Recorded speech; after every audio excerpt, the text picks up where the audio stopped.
Okay, good morning, everybody. So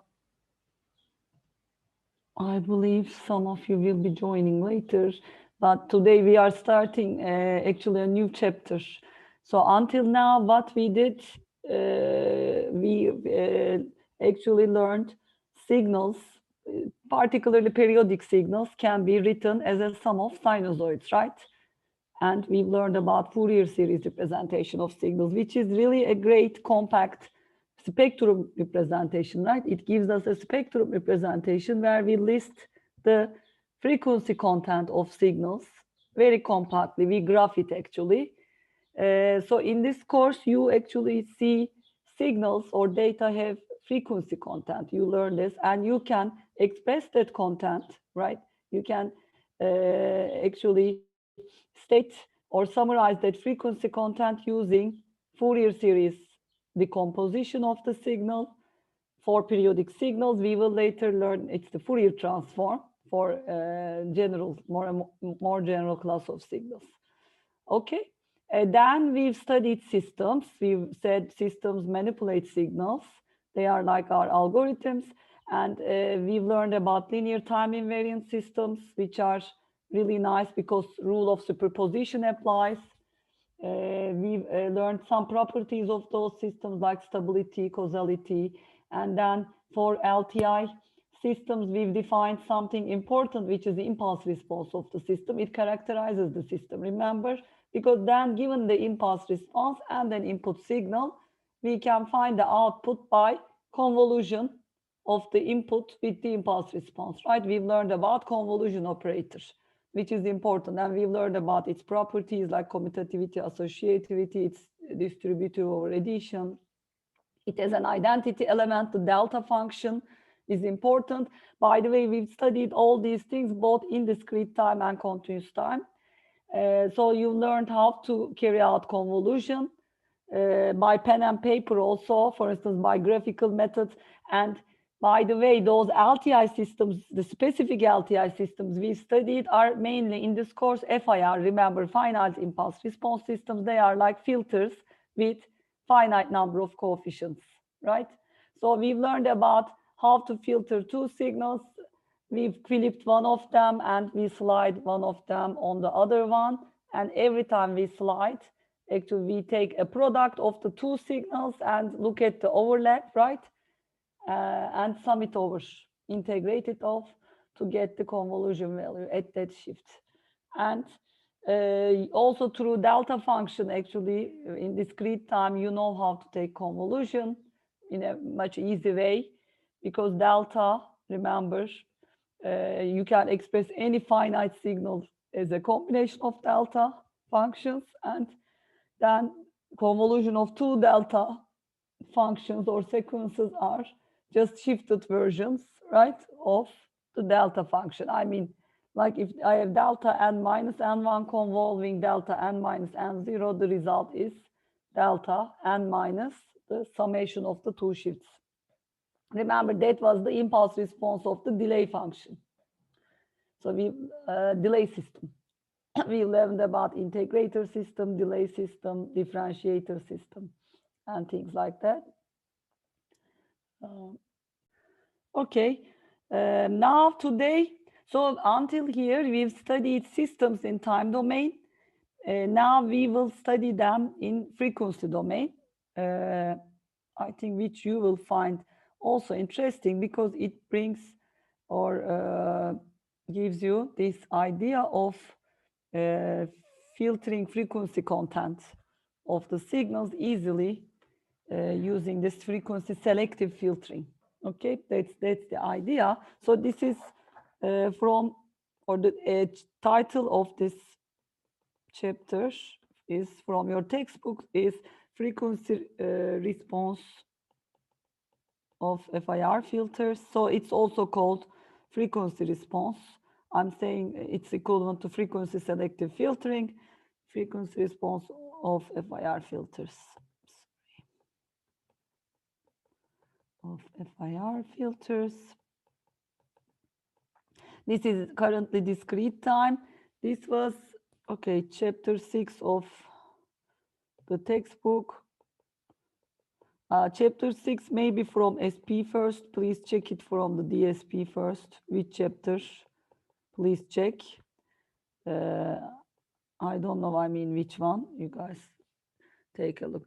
So the frequency response is something that tells us how the system responds to sinusoids. Remember, we've been talking about our LTI systems S.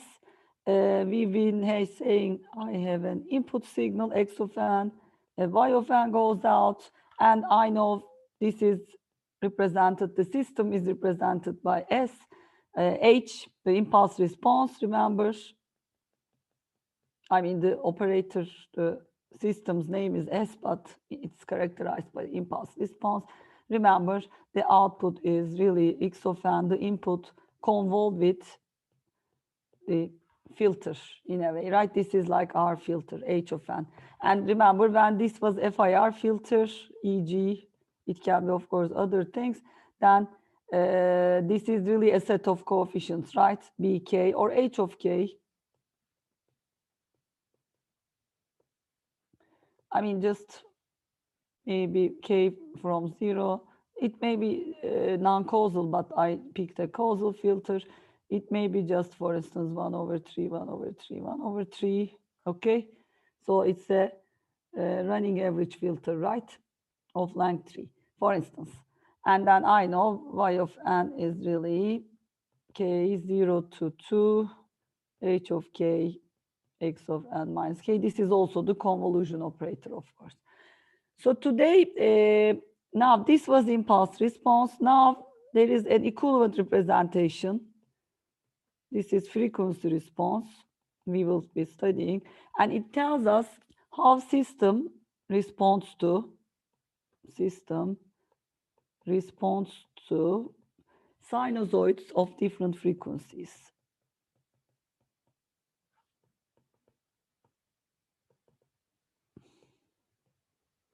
So the question is, now then let xn, let x of n be a sinusoidal signal, okay?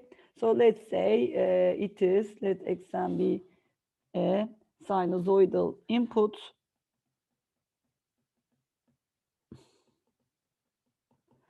Then what is y of n is our question.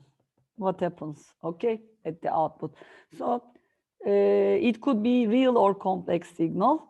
It could be real or complex. Let's pick a complex one just for the sake of generality.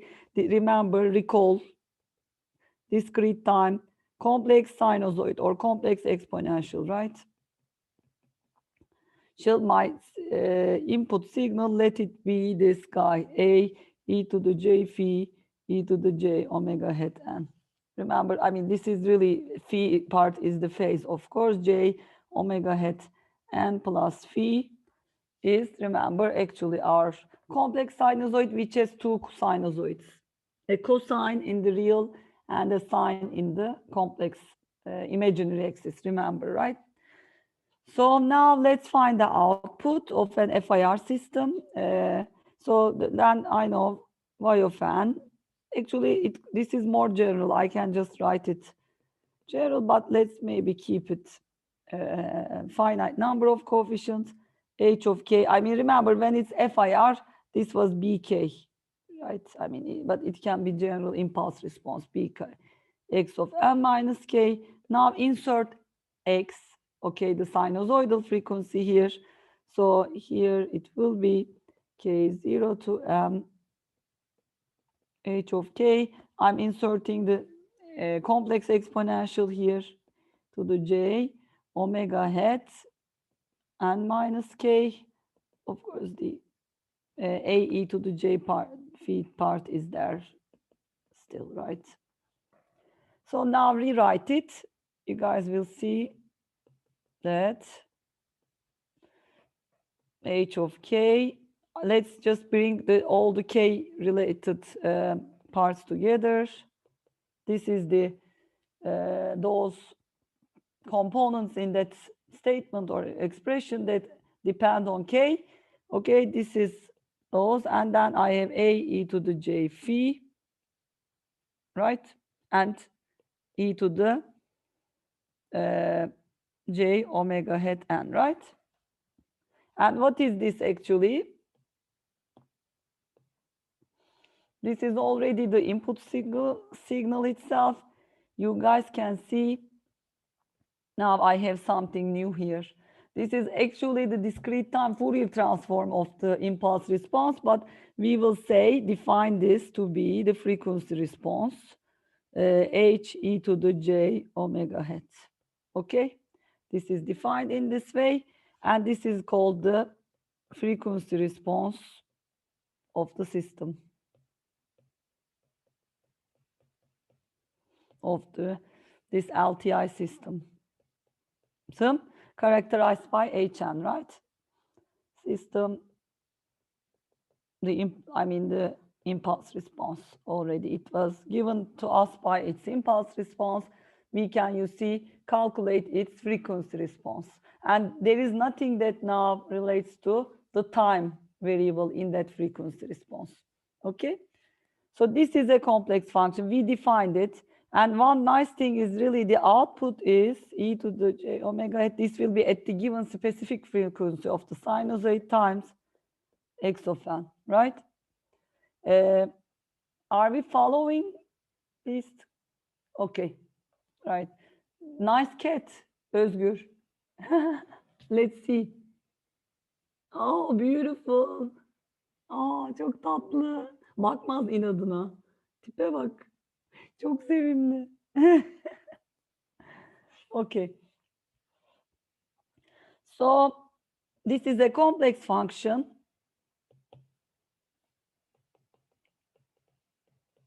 This is, guys, a complex function. Okay, let's maybe write it here.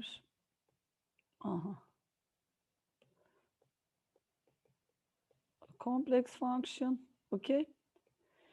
So I can write it as in polar form, right? A magnitude response. So this is frequency response. We are writing it as a magnitude response times a phase response, e to the j. This is the notation with this angle like symbol. Okay, so this is really, let's say, this is magnitude response, or also called gain of the system.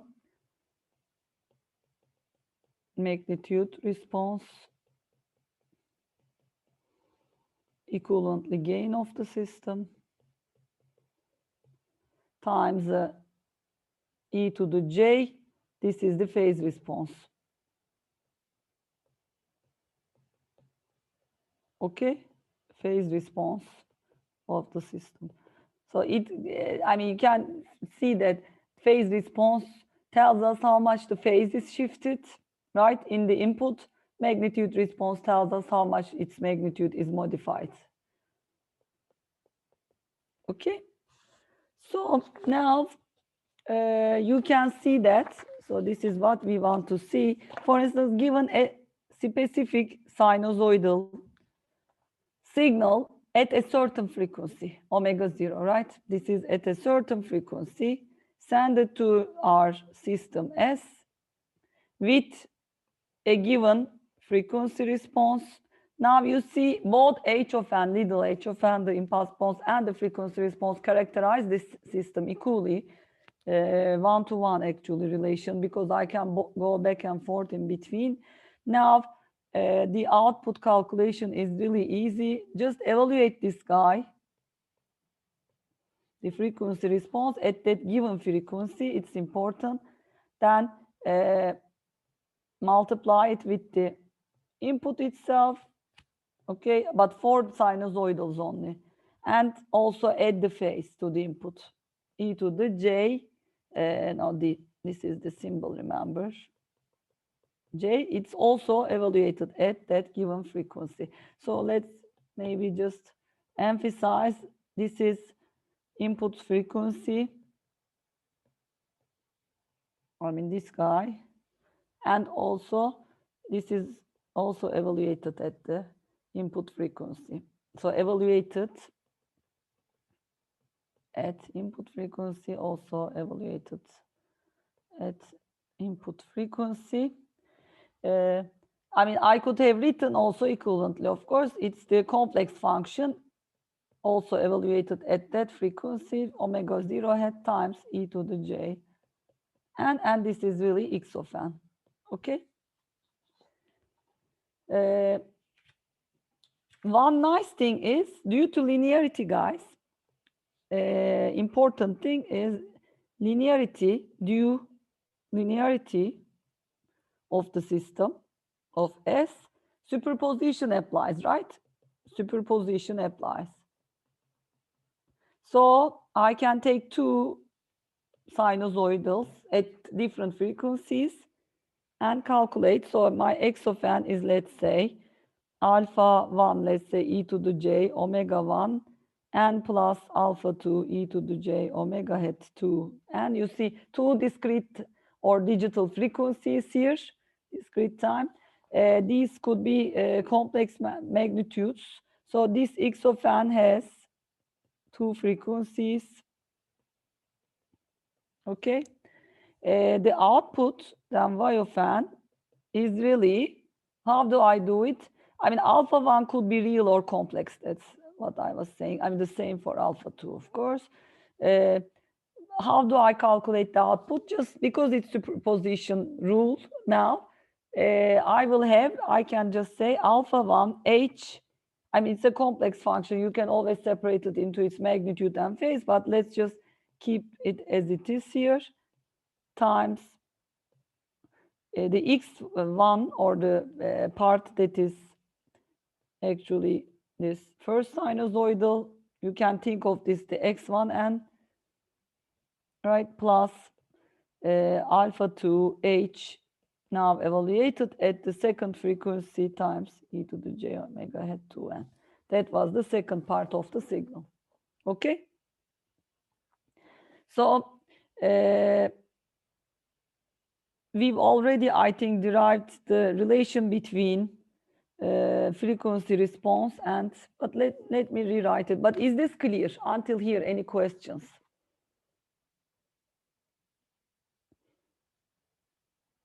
Now we are actually studying a new way, a different way of representing our systems, and we are trying to see how it manipulates with the actually sinusoidal inputs.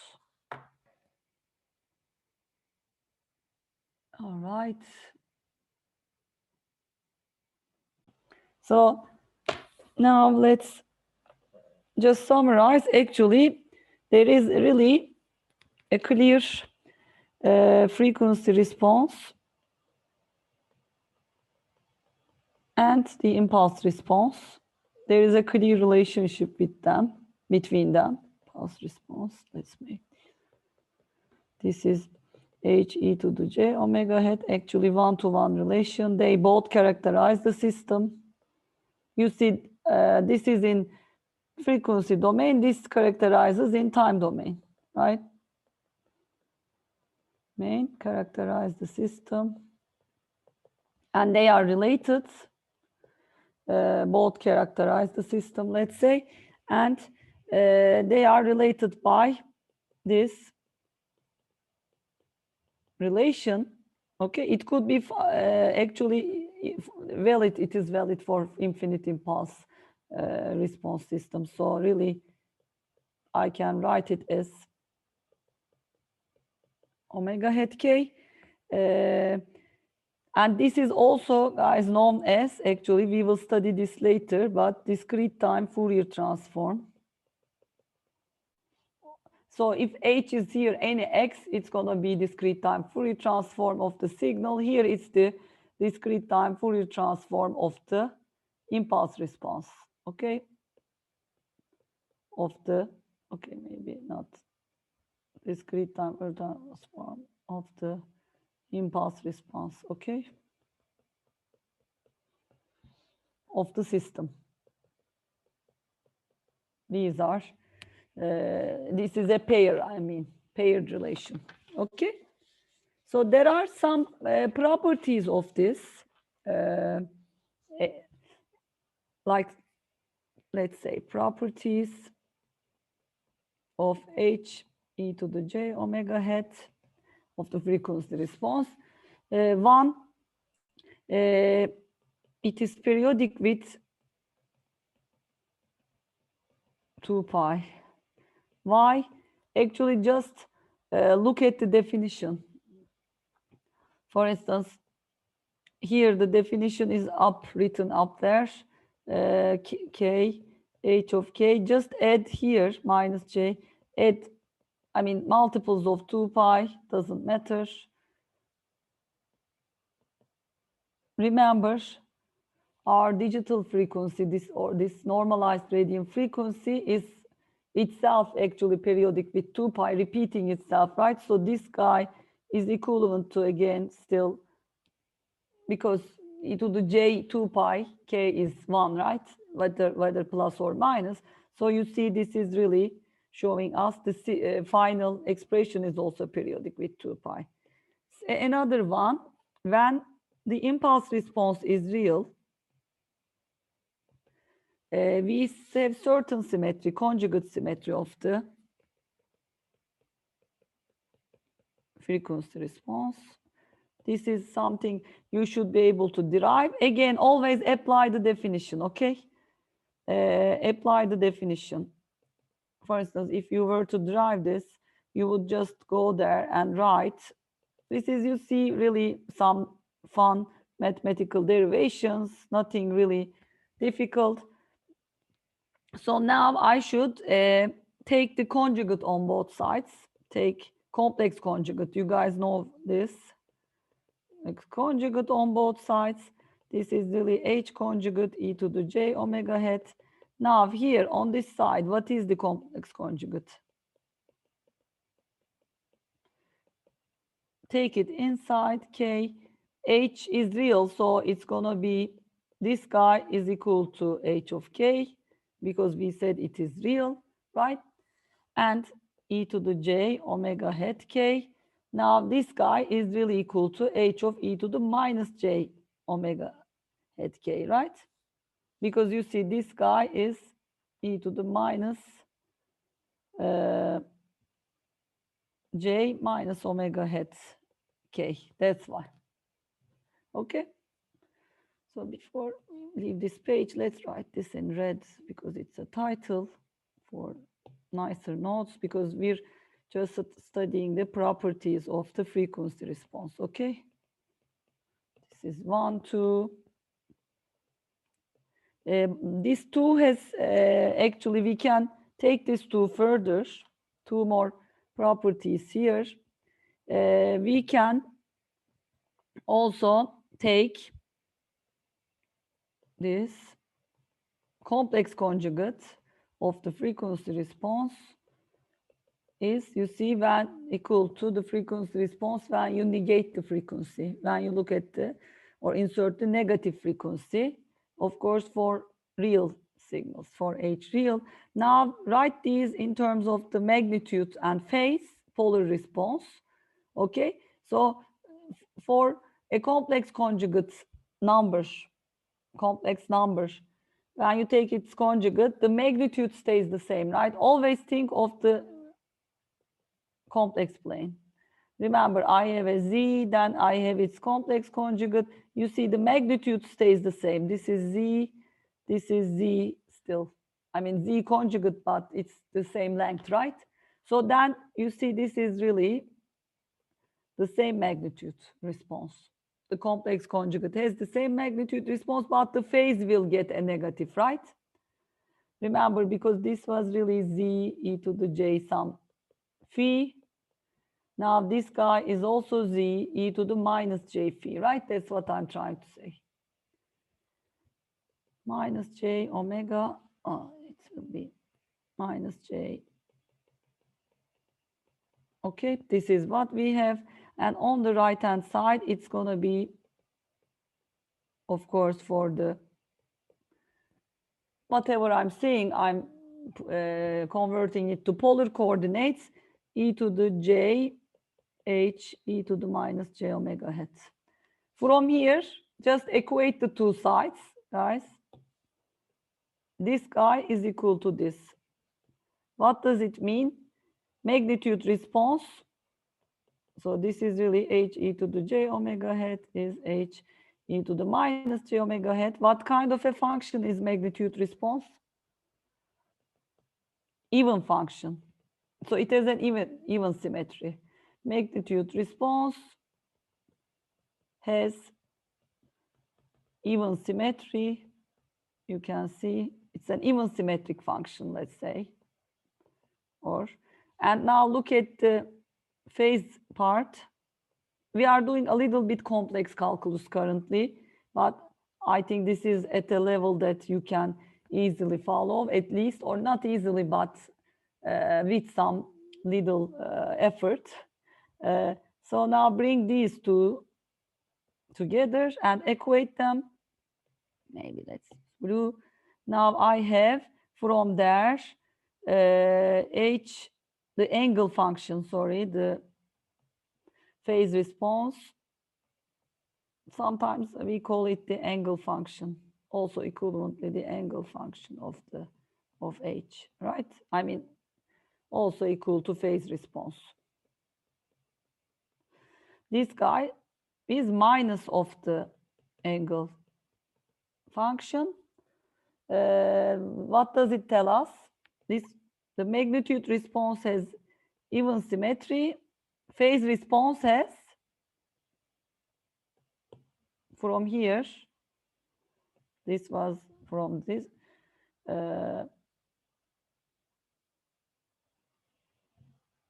odd symmetry. You know this, right, guys? Phase response. I mean, this is mathematics, probably 101 calculus. Phase response has odd symmetry. I mean, this is really not related to signals. What I'm writing is about mathematics functions, right? I mean, odd symmetry, remember, f of minus x, if it's equal to minus f of x, right? That's odd symmetric function. That's what I'm trying to say. Even symmetric, f of minus x is f of x. This is really calculus 101. Okay? Just remember. So maybe let's now do a few examples to find. So if you are fine until here, guys, we see, we will look at the linear phase filters then, but let's now do this example, I think, to get a feeling of what these functions look like. So for instance, first example, actually I'll do two examples together to make a contrast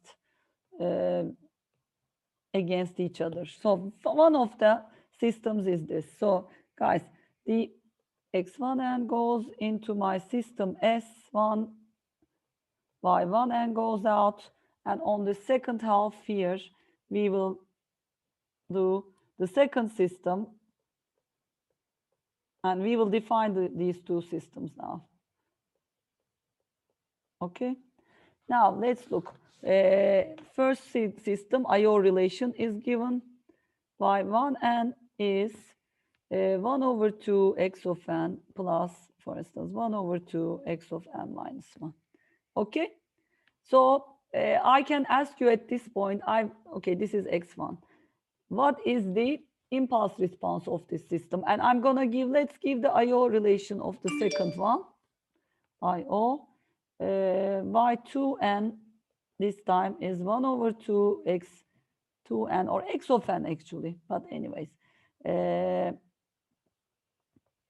Actually, yeah, let's keep this x.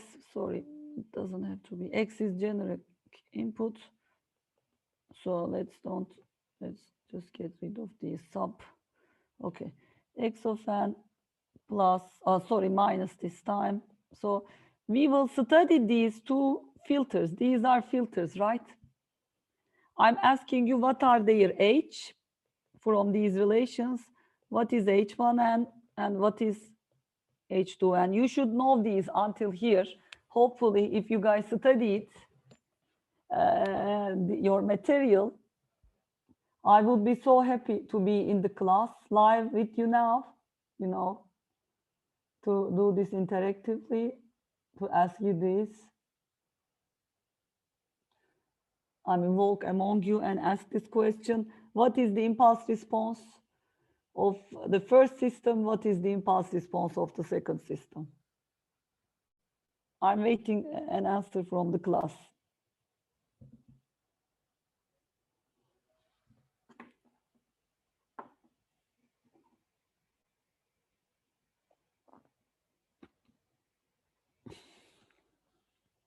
Any answers? Looking at the chat. Exactly. Yes, Mehmet abi. Just replace x with delta. Exactly, yes. Haha. Guys, please, when I say impulse response, the name already gives it away. Impulse response. Replace the input by delta, right? Thanks, Evren, Mehmet, Arif, Mustafa. Thank you, guys. You all responded correctly. It would be really 1 over 2 delta n plus 1 over 2 delta n minus 1. So in terms of coefficients, filter coefficients, 1 over 2, 1 over 2, right? I mean, this is a filter, or let me just plot it actually, which is nicer to see, easier to see.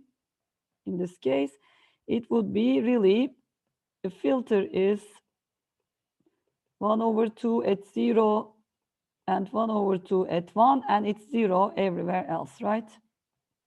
This is the first impulse response. Now I think you can respond to the second. 1 over 2 delta n minus 1 over 2 delta n minus 1. Now that filter is, you see, 1 over 2. This is H2n, right? At 0, it's 1 over 2. But at 1, it's minus 1 over 2. I'm sorry, this is 1, then 2, 3, this is all zeros. Clear, right? And I think by the form of the systems, you can see that the first one takes averages of the two input values, right? It's a filter that slides through the input. So what is its effect? It takes two input values, takes an average. But the second one takes a difference between consecutive values of the input. We've studied this actually. 1 over 2 is not necessary, but it's there. For instance, on the right-hand side, remember that's a first order difference filter, right? With 1 over 2 scaled.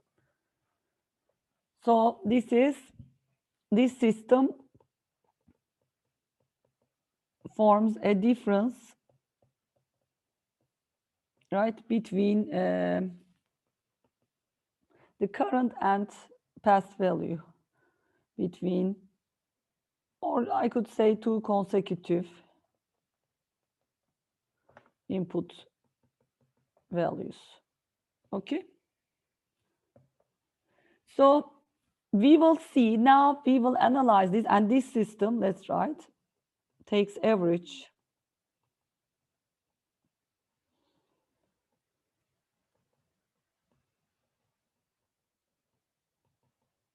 Two values. So actually it's here current and the past and previous. Here it's also current and previous value, of course. Okay, current. Okay, I couldn't write. Difference between current and previous values, okay? So now let's look at these in the frequency response domain, okay? So let's write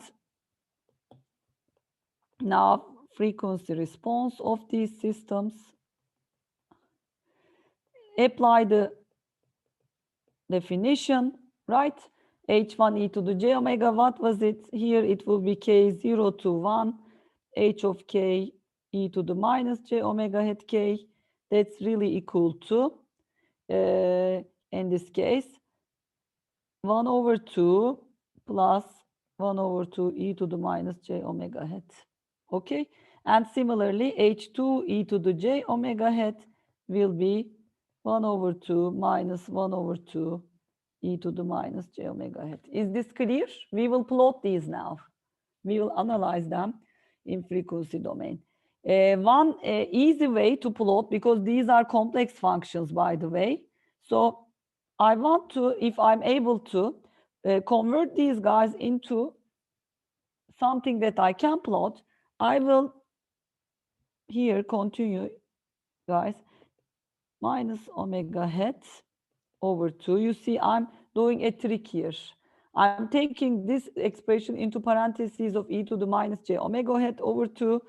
1 over 2 could, okay, it could stay in the denominator. So I have e to the j omega hat over 2 plus e to the minus j omega hat over 2 over 2. What is this guy in parentheses?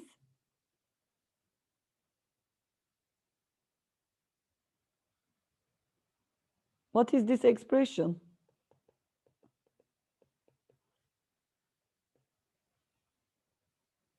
Guys, remember the Euler formula. I mean, you can say it. I mean, you're writing it to chat, but this is cosine. Yes, cosine omega hat over 2. Thank you, guys. But yes, cosine sine should not be a problem. I mean, but still, actually, it's important to know the difference because you have to draw the correct one. Okay. So here also, now in this case, let's do the same trick. E to the minus j omega hat over 2 parentheses. E to the j omega hat over 2. Now should come the sign, right?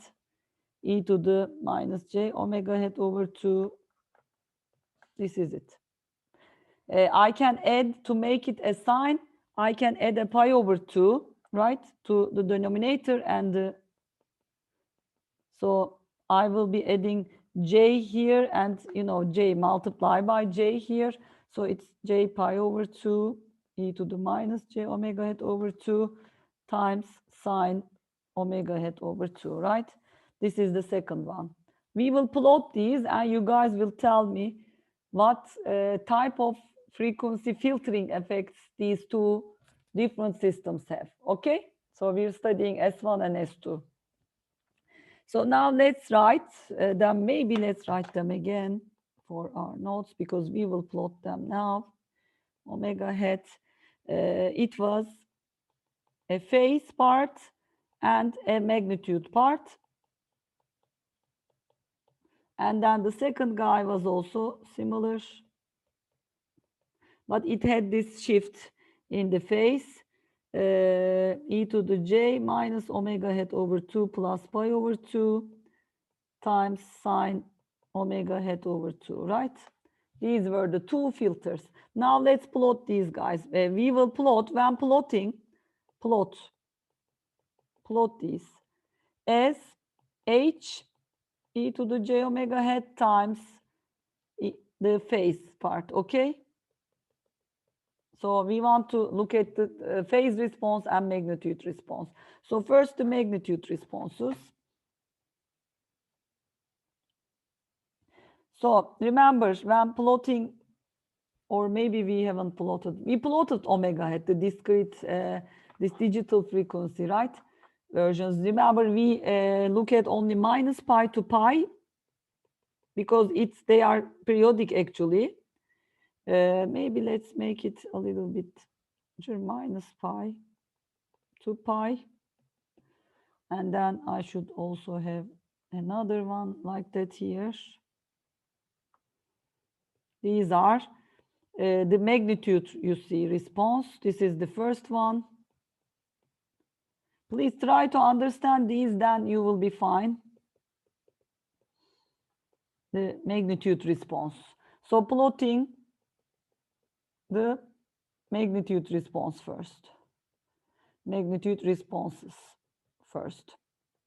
I mean, that's the main actually part that we are interested in. Phase is also telling us how the phase of the input is affected, but this is telling us how the magnitude of the input is affected, right? Okay, zero frequencies here. So the first one, cosine omega hat over 2, right? It has to be, of course, there is an absolute sign we have to take care of, but cosine is already, cosine omega hat over 2 is already actually positive in this range. So nicely, I mean, it's 1 here at this point, of course, right? This is the first one, right? Now look at the second one.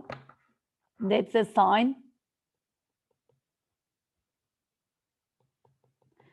Sine will go like this in this interval and go like this, and it's gonna be again 1 here. Okay, I mean it's enough to really plot it in this range. I should say probably recall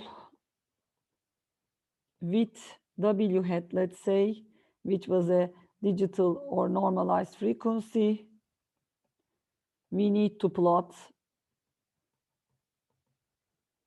only minus pi interval, because already it's periodic, right? Because these are periodic with 2 pi.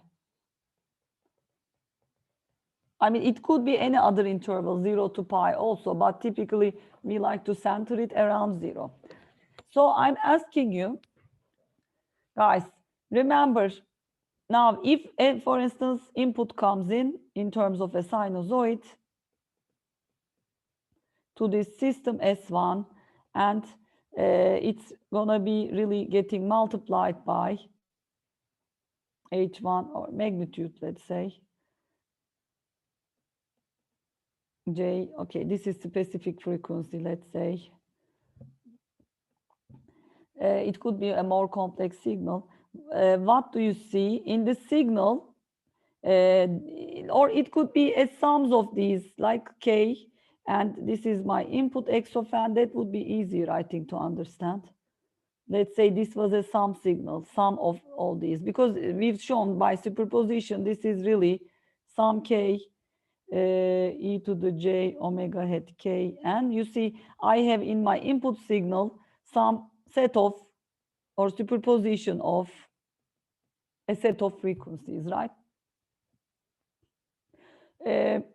Here, guys, what do you see? In this multiplication, of course, there is also e to the j, the like the phase part, but that's just a phase shift. So the frequencies around 0, you see, are close to 1. So they are preserved. But frequencies around, you know, these are higher. Remember, here it's the lower frequencies around 0, and these are the higher frequencies, right? Around minus pi and pi, these are the higher frequencies, high frequencies. Higher frequency, lower frequencies in the signal or in the spectrum. So you can see that H1 or equivalent little H1 actually preserves low frequencies, right? So we can say preserves, at least to a degree, low frequencies. From the plot you can see that, but attenuates high frequencies. You see, this is the attenuation, right? Is it clear, the idea? So, I mean, is the idea clear, really? This is important. So this is, what kind of a filter is this? We call this a low pass filter. Now look at the other side, guys. Here, this time, low frequencies, what are they going through? Low frequencies in the input, they are multiplied by, for instance, 0 frequency or close to 0 frequencies, they are multiplied by 0, right? So low frequencies are suppressed. So we should say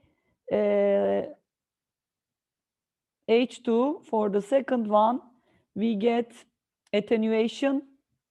So let's say low frequencies are suppressed or attenuated.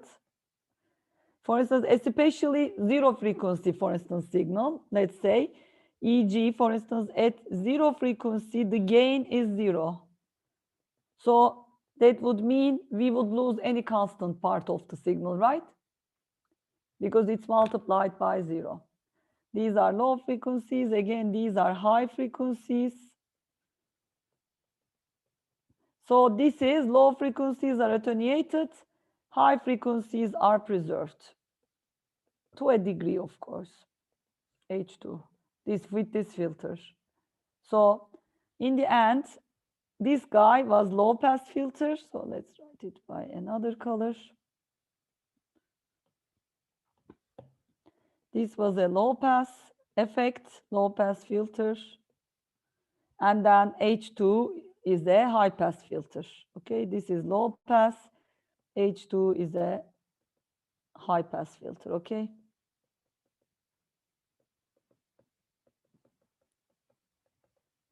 Is it clear?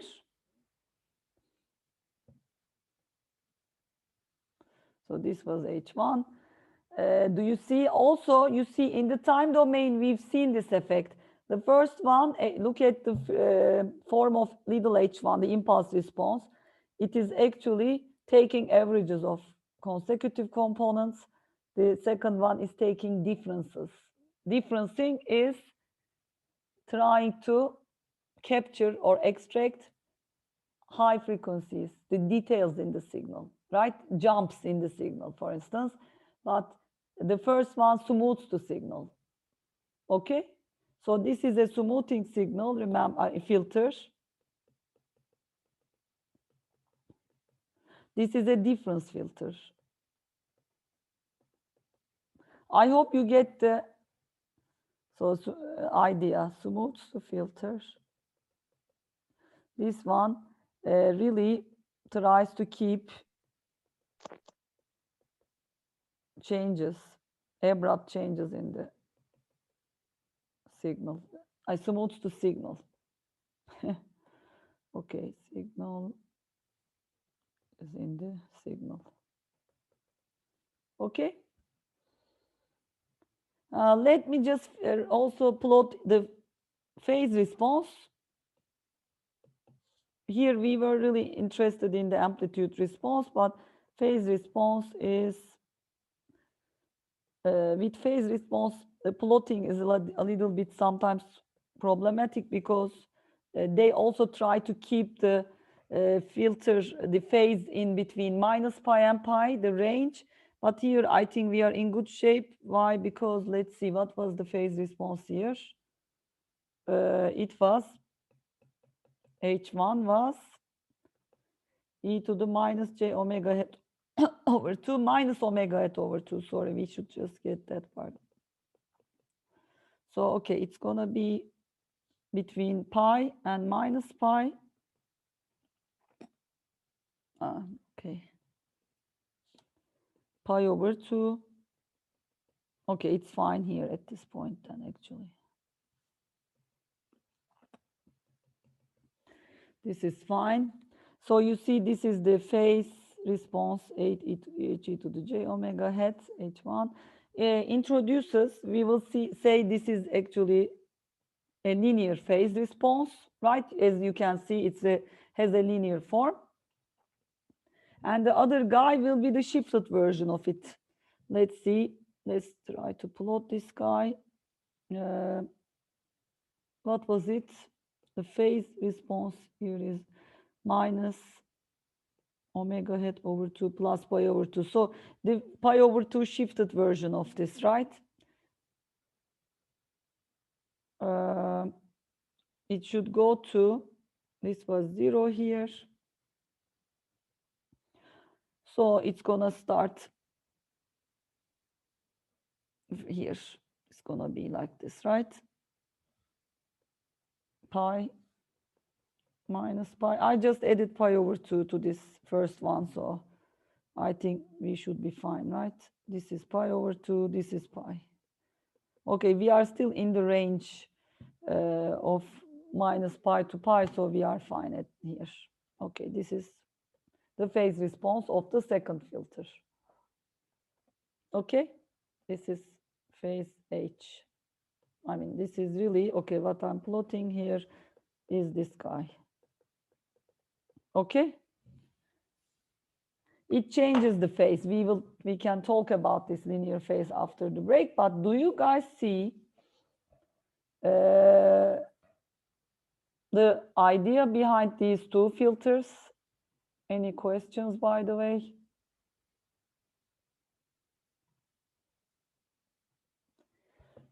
Yes, Özgür, you're right.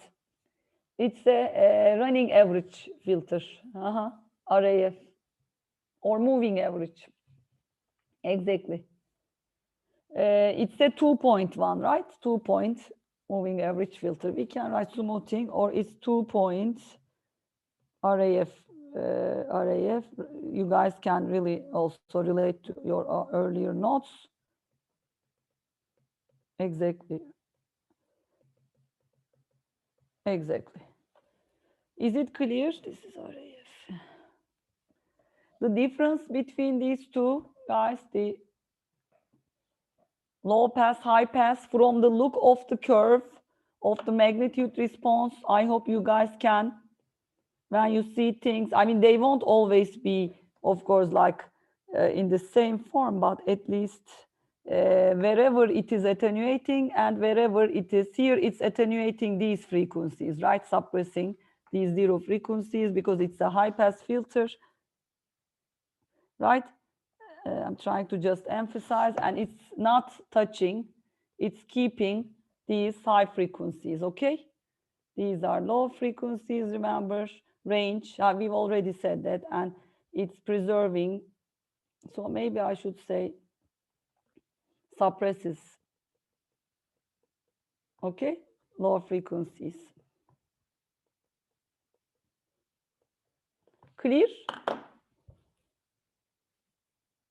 Good. So you see, we really started frequency selective filtering. I think understanding this idea is important. So if there are no questions, we can go to a break.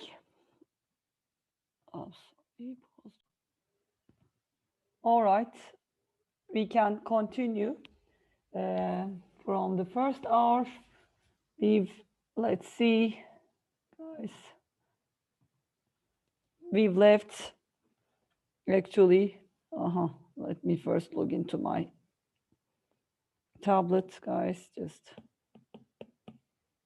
okay. We've seen an example, actually 2 example filters, right? And actually they were really contrasting filters, like one of them was a low pass, one of them was a high pass filter. So let's also see now another example where we have a system. This is another type of filter. Okay, X of n, S, Y of n, okay, and H of n is, let's say, given by, I mean, it's the delay system, right? This is the delay system, delay by n0, of course, that's the parameter system. So y of n is really x of n minus n0, right? I mean, IO relation is this, and from the IO relation, you can find the impulse response of the system. Now let's find its frequency response, okay? So, I mean, it's really just apply our definition. Here, it's really like at this point, it's just, I mean, normally the general definition is this, right? H of k, e to the minus j omega hat k. But we know h of k is only non-zero at n0, so this is only equals 1 at k equals n0, right? I mean, from the form of the filter. Filter, you can just plot it here. I mean, this filter go to some n0 point, and it's just that 1. And it's zeros everywhere else, right? Dot, dot, dot, okay. So I have really omega hat n0. My h, or the frequency response, is given by this guy. I mean, you could have also, maybe let me write it in this way, delta, let's say here, guys, k minus n0, because it's now the dummy variable is k, right? That's why. E to the minus j omega hat k, and this is when I said it is 1 at k equals n0. This is, you see, but I should also note this h is just a function of frequency, right? There is no time dependence. Probably we should note this somewhere before. Also note that, I mean, h is a function of only frequency.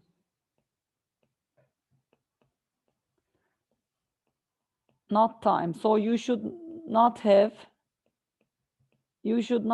any and right time variables in it. Please be careful. So now our h we found for this system is omega hat and 0, which actually tells me, or let's maybe come here. So the magnitude response, what is it?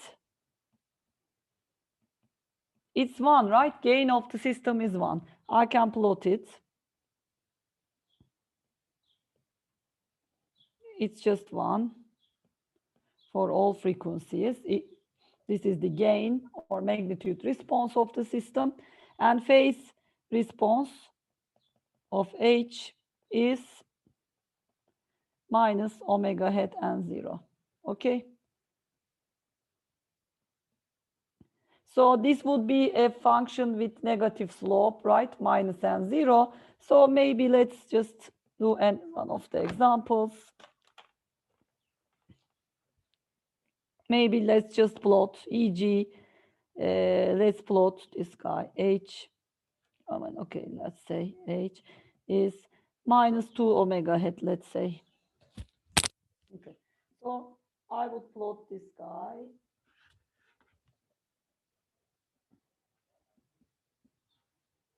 This way, okay, minus pi, I would have 2 pi, and at pi, I would have minus 2 pi, right?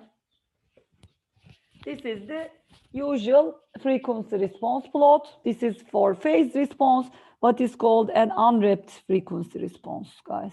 You will see why now, because of that 2 pi periodicity. This is unwrapped frequency response plot. What do I mean by unwrapped? Now, what is wrapped? You know, this is, by the way, for the phase part, okay? We recall, I could say, recall, W hat is unique in minus pi pi, also periodic with 2 pi. So sometimes we want to keep, I mean, some notation want to keep this phase response, okay, phase response in minus pi to pi range. So then we would have to replot in this way. Okay. So I hope I can fit this guy here. I think this is a good example. So actually, let me just plot this guy in this way. I said, remember, I want to really keep this between pi minus pi in range, right? I'm plotting now. So you see, until pi over 2, I plot it as it is, plus minus pi over 2.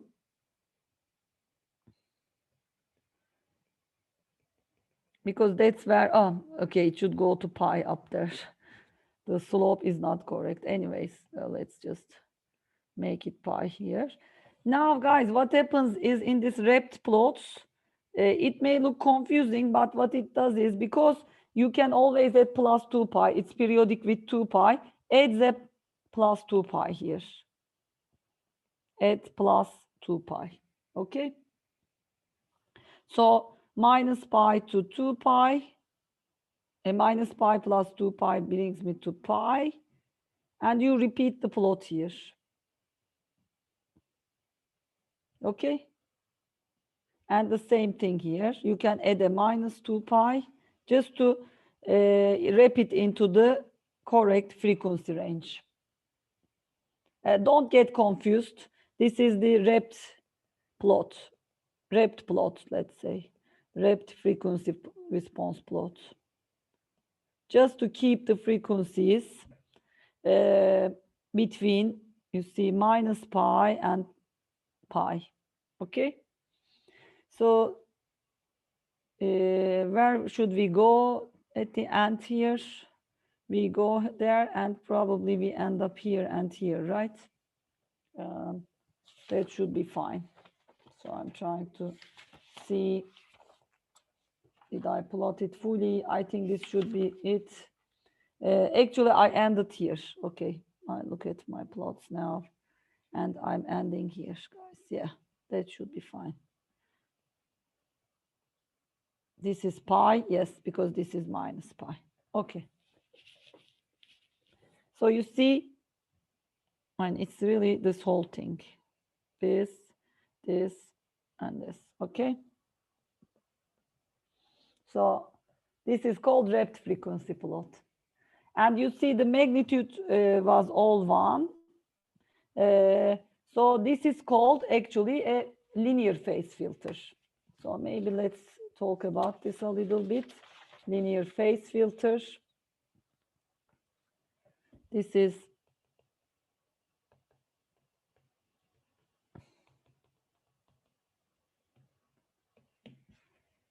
so that would mean, guys, this is these guys introduce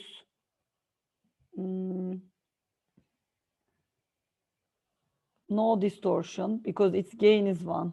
No distortion because its gain equals 1 for all omega hat, right? No distortion other than time delay. I mean, these filters are really exofan. Okay, in this case, sinusoidal or complex, doesn't matter, right? I mean, complex or real. This linear phase filter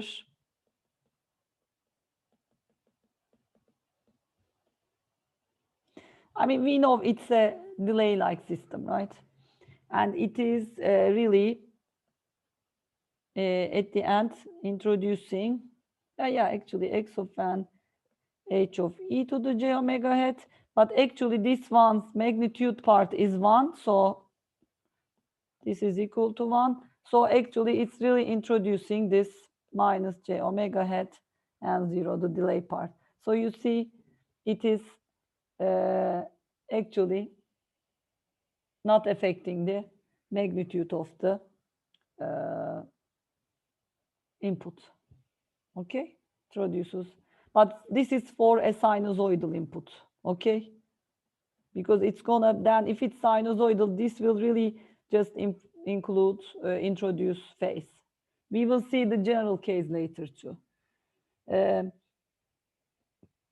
So okay, introduce no distortion other than time delay. So all components are delayed by the same frequency. For a nonlinear phase, each frequency can be delayed by a different phase. So maybe let's see linear phase. I think for a linear phase, we know the form of the filter, the phase part. So let's just for our unwrapped frequency response, it's this guy. So the slope is here, for instance, minus n0, right? Slope is minus n0. And we've seen that this guy's magnitude response was 1. Okay, this is it actually already. We've said that, but anyways. Okay. Just introduce a time delay in the signal. Okay. I mean, in the phase response, this is a desired characteristics, actually. Desired characteristics. Also, maybe I can talk about these filters, other filters, for instance, other types of filters, like a pass band or band pass filter. So for instance, the magnitude, let's say, the magnitude response has this magnitude response, has the characteristic, has these characteristics. Now I'm gonna plot this. Okay.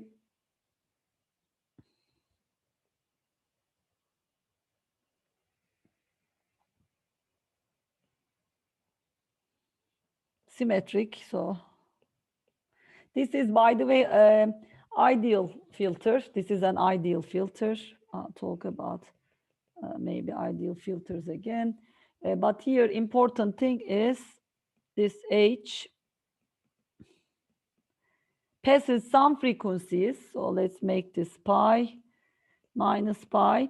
Passes some frequencies and stops some other frequencies. So it really stops here, right? So this is where it is. This is the top band of the filter. Stop bands. And these are the pass bands of the filter. Right? Because it's, let's say, 1, and then it's, okay, pass bands of the filter.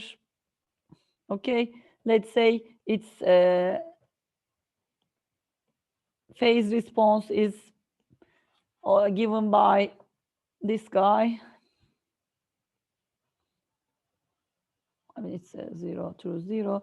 Let's say its magnitude response is given by this, and its phase response, let's say, and phase response is given as a linear phase filter. Okay, again, between minus pi to pi, plus pi to minus pi. Okay, you just see this linear form. You know, it just introduces a delay. And with the magnitude part, you see you are doing what actually you want to really do, this frequency selective filtering. So this is a bandpass filter. By the way, maybe I should talk about ideal filters. But let me also note here, this is a desired characteristic because of this no distortion. Okay, because of the no distortion thing. But do you guys see why this is a bandpass filter? We should, of course, define these frequencies here. So for instance, here it's omega 0 hat and omega 1 minus omega 0 hat minus omega 1. Right? Those are the bands, frequency bands, where the signal is not attenuated in terms of its frequency, but it's attenuated at the other frequencies. Okay, so maybe ideal filters generally, I can talk about low pass, high pass, band pass filters or band stop filters. So low pass, for instance, then low pass is this guy. The ideal, of course, low pass ideal filter. We've seen an example before, right? But now it's going to be really just ideal, meaning actually you see these infinite transitions, right? Pi minus pi, and here there is a cutoff, and this is the magnitude frequency. Okay,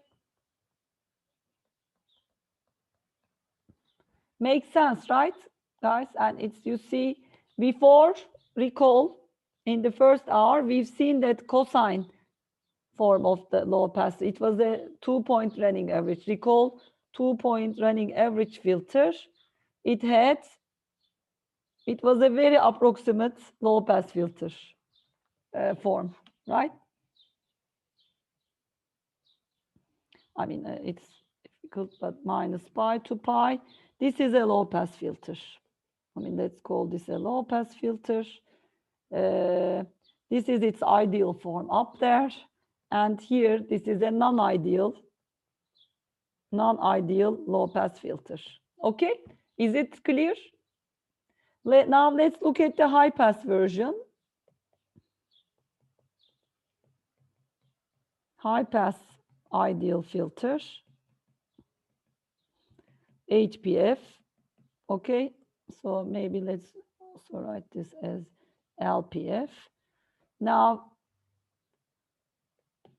the form of it will be, guys, the other way around, meaning these are, of course, all frequency. We're not talking about any time domain stuff here.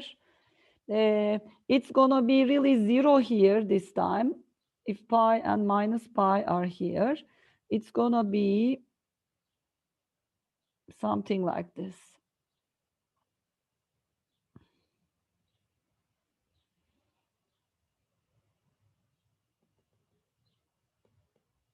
These are magnitude response. You see, I'm not talking about the phase response currently because these properties of low pass, high pass are characterized by the gain or magnitude response. You can always add a linear phase delay or phase response to these guys. But you see now the cutoff is telling us where to start suppress around 0, and then where to start actually preserving the high frequencies. These are pass bands. So here, this was the pass band. Okay, this was the pass band. Now these are the pass bands of this pass bands. So now recall this time the first order difference. Recall first order difference FIR filter.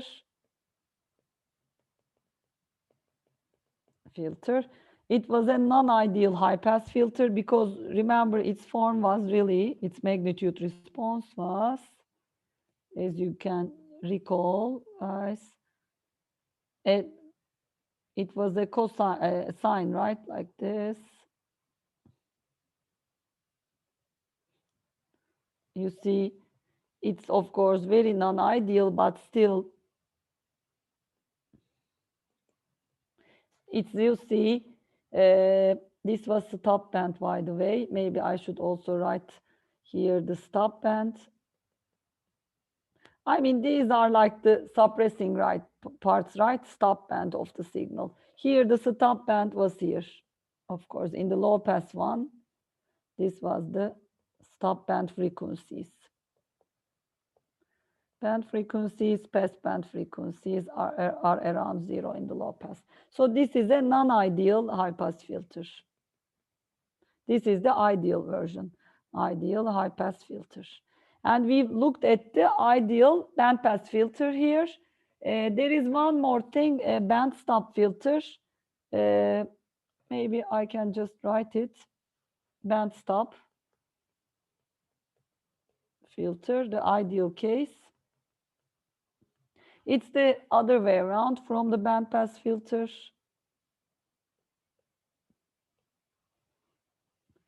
This time we should really, let me see, I think we will be defining where it will be stopped and where it will pass. So this is really where it's aiming to stop. Okay, and it's passing everywhere else. That's the idea. So pi, let's say minus pi, these are 1. This is my magnitude response. Okay. These are the stop bands of the signal of the filter. So of course we have to really define here of the filter. We have to define these parameters, right? In the previous ones also, all those cutoff frequencies are important to define. So parameters, cutoff frequency, the same for the low pass, of course. I mean, in both cases. Here, it's 2 frequencies you have to define because you have to define where you will be cutting off or stopping the passage of the frequency. I'm sorry, it's actually here. At this point, the cutoff 1, and here it will be my cutoff 2. Okay? Maybe let's just for our notes write also the bandpass ideal filter. Again here, just for you to see.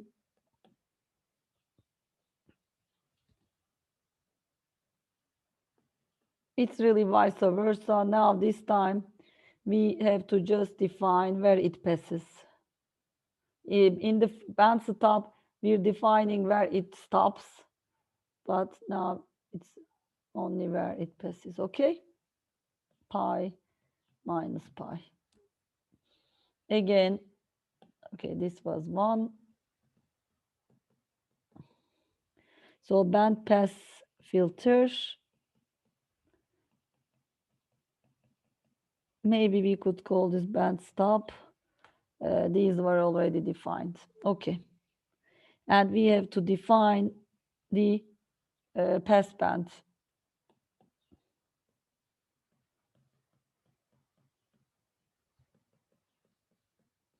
Frequencies, right?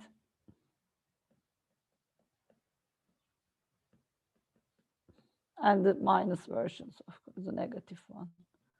Minus. Any questions? Is it making sense? Because remember, these are multiplying the input sinusoidal signal. And with Fourier transform or Fourier series, we are expressing any signal as sums of sinusoids. So when you send it to your system, it gets multiplied by these filters.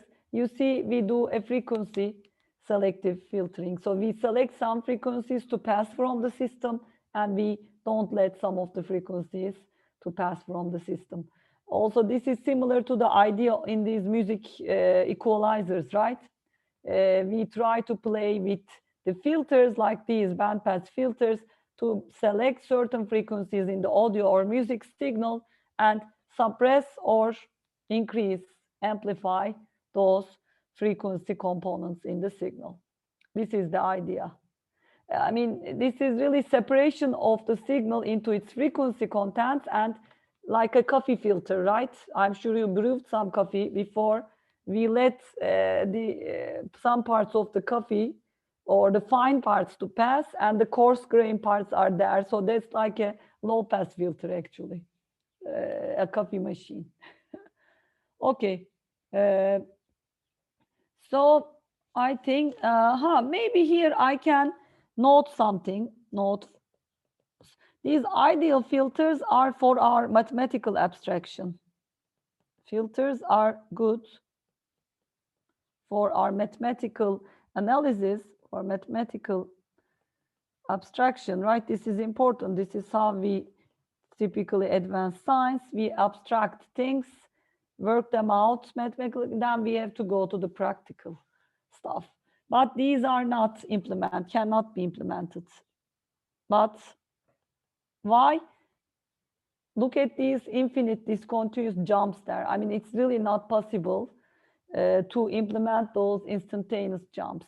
So let's say, but cannot be implemented. The goal is to get closer to this, but there are practical filters. I mean, practical filters are typically in frequency domain, take forms like, maybe let me draw one form. This is the design of such filters in frequency domain is more EE work, electrical and electronics engineering work. But for us, we are working, of course, digitally with a numerical computation of filters. Still, you should be, I think it's good to be exposed to this. This is, okay, it could be omega hat or, okay, I was showing the continuous version. We will study it next time, but let's do it in omega hat maybe.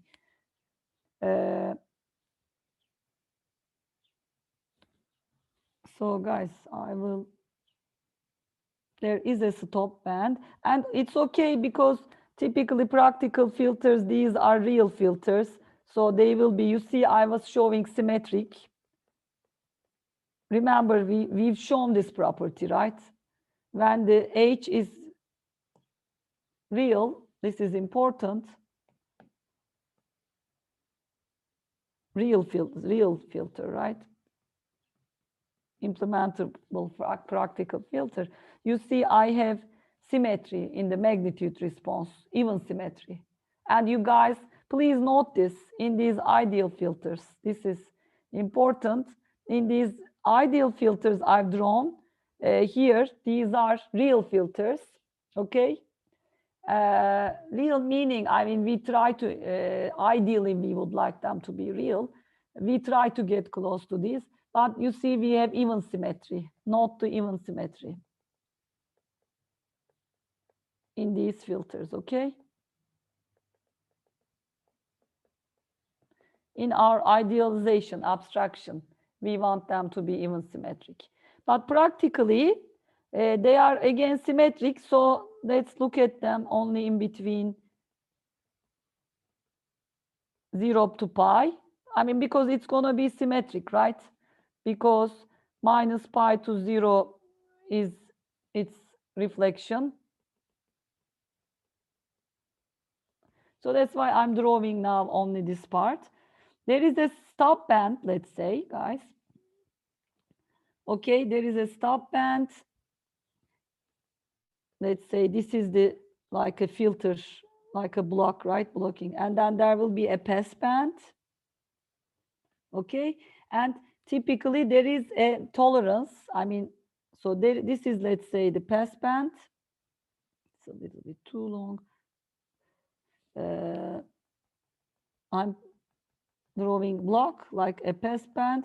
Now the filter typically oscillates between the two.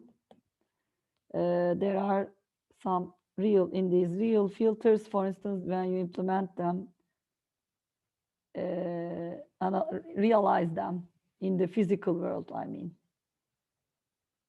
Okay, transition band, and there are, yeah, these transition bands, and I should have plotted here another stop band. So let's say again another stop band, and pi, this is 0 to pi, and this is my gain or magnitude response of the filter, and it will go through there. But I mean, this is really for a little bit your like a general culture for you. Okay, let's give some space for the transition, something like this. For instance, there can be ripples. So there are all these parameters that these engineers who work on filter design with, for instance, for analog circuits, passband 1, these parameters should be defined: stop band 1 frequency, stop band 2 frequency. Okay, or this is passband 2. This is a practical filter I'm trying to show you. I mean, the ideal version, remember, is ideal filter version of this is really, I mean, you can just visualize this, guys, instead of the top one. What we're dealing with is this guy. Omega hat, remember, we said if this is pi, this is 0. It will be somewhere in between, probably, or it can be ideal. So let's just maybe do it here.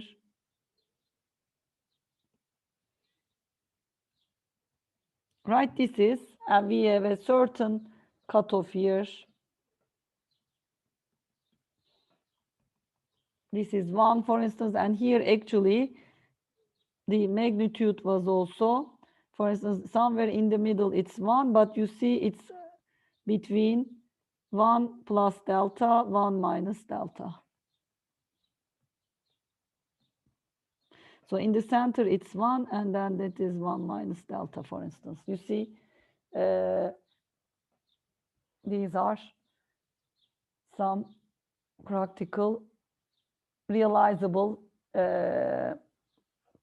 analog filter frequency responses, okay? So I think we can try to do now other examples. Let's just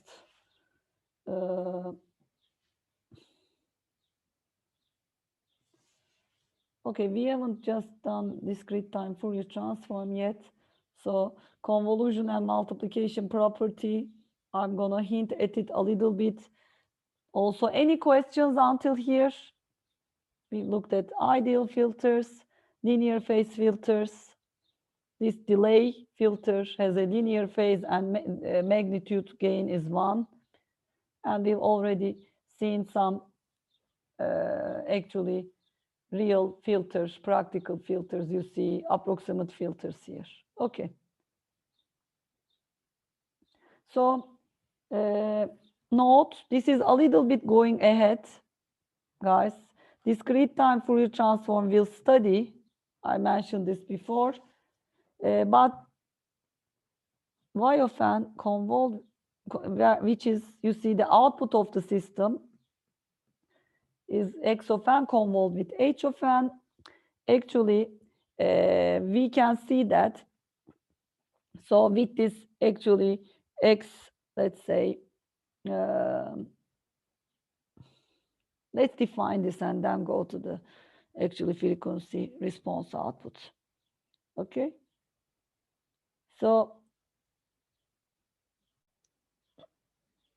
I want to take its Fourier transform, but I'm trying to see now, should I really do this? Because probably you would now guess the Fourier transform of this guy will be y of k e to the minus j omega hat k. Or I can maybe even write it in terms of n, just to use the same variables. It doesn't matter, right? N or k here is the dummy variable. Y of n. Okay, note, but let's just note it, but we will do this again later. Okay, so insert y of n, which is this convolution operation, where we have x of, or h of k, x of n minus k, remember. So n, k, this is the convolution, h of k, x of n minus k, e to the minus j omega hat n, right? Now do a change of variables. Let's let m is n minus k. I will have, guys, just sum. Let's change the order of the sum. Okay. Or let's first do it as it is. N, k, h of k, right? This is x of m. I should go to m, of course, in one of these. So let me exchange and do it. I don't want to spend maybe too much time, because now I want to go to m from n, because I already said I'm doing this change of variables, x of m e to the, from here, what is n? It is m plus k, right? E to the minus j omega hat m plus k. You guys, you will see that in the end, k,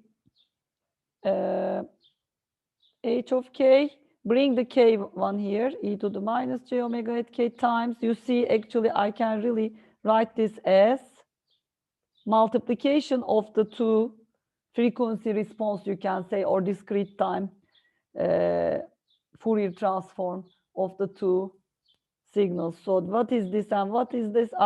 This is really the frequency response of the filter, and we will see this is the Fourier transform of the signal. So you can see convolution, what I was trying to say. Actually, we've been seeing this, so I wanted to hint at this, is convolution in time domain is multiplication in frequency domain. This is what we've been seeing. In how did we see this? We said we've seen this for cosine input or sine input to the system, and we've seen actually the output is really multiplication of the frequency response with the complex exponential itself, because its Fourier transform is itself actually there, right? I mean, it's like we already know it's which frequency component is there. Anyways, okay, maybe this is currently a little bit early. I wanted to note this property.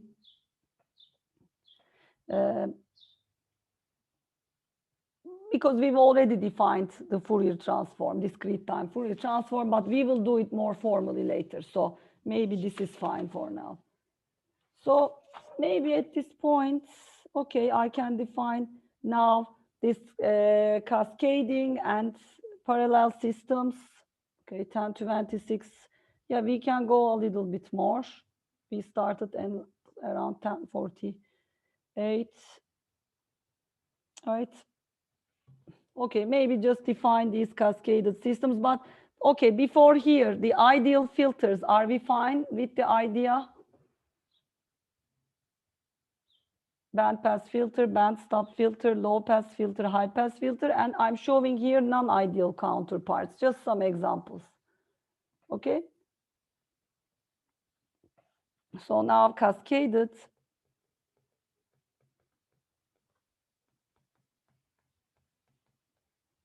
LTI systems.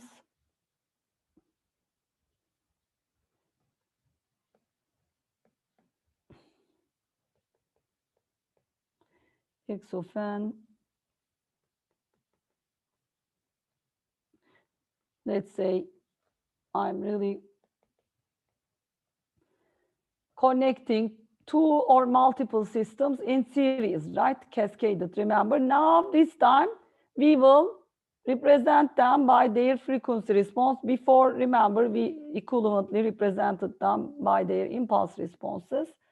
Now, what is y of n? We want to see. Here, remember, currently we are setting the input to a complex exponential or sinusoidal. So what do we have here at this point? We've just learned, so we're trying to calculate this, guys. We've learned already until this, from this morning on, the output at this intermediate point is the frequency response of the filter, first filter times the filter, I mean the signal, but it has to be, of course, evaluated at the given frequencies of the input, this guy.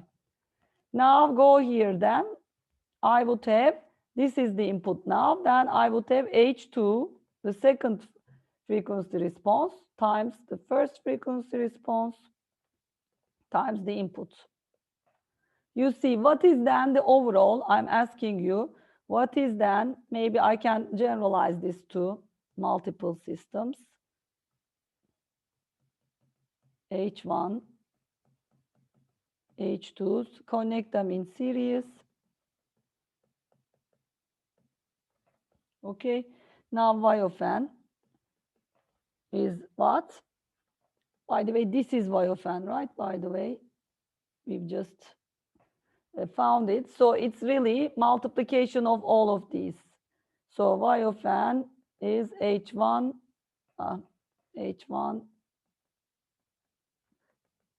all of these multiplied times the input. Here is the signal. Input signal is the complex exponential. It's really multiply sign. This is multiplication. Remember, let's say I1 to n hi e to the j omega hat times e to the j omega hat n. This is cascaded systems, okay?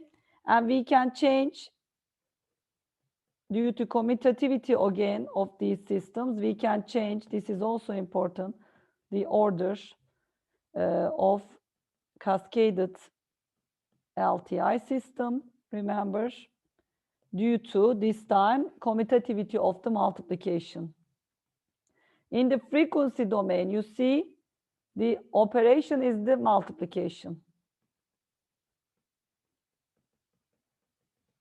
So that was my point also here, guys. Multiplication is the operation, corresponding operation to the convolution in frequency domain, actually.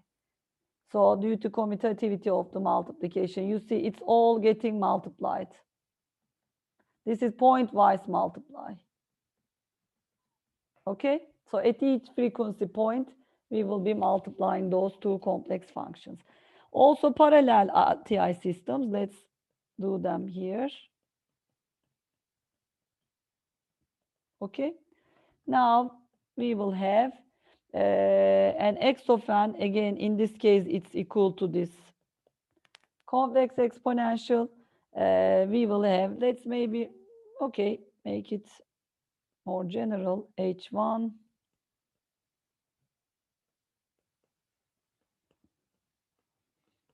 H2. So I'm representing these parallel systems by their frequency response, right? H sub n. I'm adding n of these outputs here. Okay. And you can, I think, guess the overall system now. This is overall system. I should have noted probably overall system frequency response. So maybe just say H overall e to the j omega it was really H1, and it generalized, of course, times, okay, times H2. The multiplication is the operation here for cascaded systems. Here, it's gonna be addition, right? What is the overall frequency response? Okay, then I will have, you guys can check it out here. For instance, what is the output here? It's H1 times e to the j omega hat and H2, the frequency response times, right? So just add it up. Y of n is really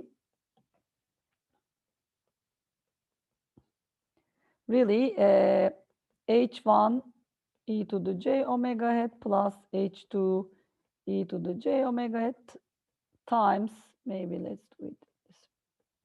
So the overall frequency response is really this guy, right? This is H overall for parallel systems is, then we can just generalize this for many multiple of these guys, H I e to the j omega. Okay? I think it should be fine, finite number of these. Is this clear? I mean, please ask. I mean, I'm saying it should be fine, but it's the first time you are seeing this. But we've seen these, remember, in the time domain. Like we've studied what happens when we connect these systems in series or in cascade or in parallel. We've seen how the impulse response is affected. Remember, in time domain, impulse responses are convolved when we do cascaded connection, but parallel, it was again added actually. It carries over. So it's the same operation in time and frequency for the parallel systems. But frequency domain, the convolution becomes multiplication actually. So maybe I can note that. Recall, this is your note. In time domain, this is multiply. This was convolution.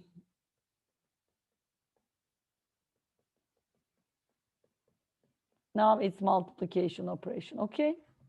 I mean, you see the duality of multiplication and convolution. That's my point. So maybe let's give a break. Again, I think we are about 50 minutes. Then I'll try to finish up with the discrete time frequency response systems. And then next week, we will do the continuous time frequency response. Little bit differences, almost the same, but let's cover it next time. After that, we will go to Fourier transform. Okay, continuous time Fourier transform, discrete time Fourier transform, and some applications, analysis applications, again, filtering, sampling, modulation, and that will be for the semester actually, whole thing. I want you to get really the fundamental ideas in signal processing. So I hope you leave from this course with a clear understanding of how to analyze data or signals in time or in the frequency, how to analyze their frequency content, what is convolution operation, how you can implement it, and things like that. Okay? So let's give a 10-minute break then and be back around 10:46, 47. Any questions, guys, by the way? Is this clear? I think clear. It's very similar to what we did before in time domain, but the operation changed. Okay, see you then in about 10:47.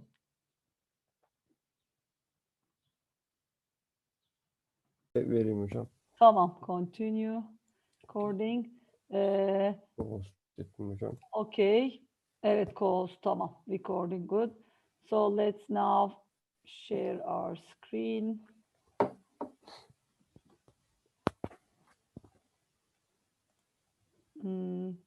Where is my screen? Here, all right. So guys, we've just before the break, we've talked about cascaded and parallel systems. Now let's do an example, solve an example on that example. So for instance, I'm giving you two systems connected in series. I mean, first of all, what is the, just to recap, the motivation for connecting these systems in these different ways is to obtain new systems with a little bit different effects, right? And remember, the goal of systems or filtering, or maybe just the general goal of systems, is to filter signals, to extract features or information from signals, to compress signals, for instance, so to implement a desired effect on the input signal, right? So by actually connecting in these different systems together in various ways helps us enrich this like maybe family of systems or filters. Right now I can get a new system. I had before H1 and H2. Now I'm getting a new system, which is H3, for instance, right? That's the new system, and it has a different effect than, it has an overall or a new effect than different than H1 and H2, right? For instance, I want you to do this. Actually, I will want you to find me the impulse response coming from the frequency response. I'll give you the systems, of course. So given here, what is given? This was the question, but given are the actually time domain H1 and the impulse response of these two systems, m-1, okay, plus m-2 plus 2 delta m-3, and H2, the second system that is connected in series here is, you see, the second system. Now I'm asking you, find, the question is, find H3 and but using frequency response. So go through, of course, normally you would say, how would you do this if I didn't say using frequency response? You would just say it, very just one word. Without this phrase of using frequency response, the question, find H3 and how would you do it? Guys, solution, let me start. It would be the convolution of H1 and H2, like the little H1 and H2. Now we will go through, however, this guy, the frequency response, and it's going to be multiplication of the first frequency response and the second frequency response. And I know how to go to H1. So I know I will be, so let's maybe just do it for your notes, guys. What is this? Remember, it's really K, H of H1 of K, e to the minus j omega hat K. Just do the math. It will be 2 plus 4 e to the minus j omega hat plus 4 e to the minus j omega hat 2. You see, these are polynomials in e to the minus j omega hat, right? Plus 2 e to the minus j omega hat 3, right? This is the first one. Now the second guy, do the same math. It's gonna be, of course, H2k e to the minus j omega hat k, which will be 1 minus 2 e to the minus j omega hat plus e to the minus j omega hat 2. Can you see how I'm doing this? I'm really applying this formula here, right? The definition. So H3 then is really multiplication of these two guys. Multiply them. Let me write it very quickly, but let's first write so you guys can check this. 2 omega hat plus 2e to the minus j3 omega hat times the other guy. You see, it will be pointwise multiplication. Okay, and you guys can do the math from here. I mean, just it will be some simplifications, right? Do the multiplication and gather the same terms together. So 2 minus, I mean, the polynomials here, like for instance here, omega has cancelled, right? I ended up with 2 minus 2e to the minus j omega 2 minus 2, the third one, and then I end up with a new here polynomial coefficient. So from here, what is my impulse response? You should be able to probably read it off from the frequency response. What is H3? The impulse response here. You see, now I can go back as I've gone forward. This is really 2 delta n minus, it will be shifts, right? Minus 2 e to the, I mean, not e to the delta n minus 2. I was going to say shift, but I read it off. So it shifted minus 2 delta n minus 3, right? Plus 2 delta n minus 5. Yes, this is my result. Please do the math here on your own too. Are we clear? I mean, going from the little h, so you should know, let me note this. Now, going from little hn to its he to the j omega to its frequency response, and also from he to the j omega hat going back to h of n. And this example shows you, I mean, it's just an example to that end. I think I want to also show one. Any questions from this example, by the way? Okay, we're fine.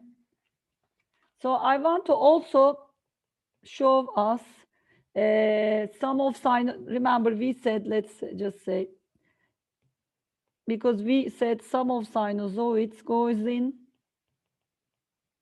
right? The superposition rule, superposition applies.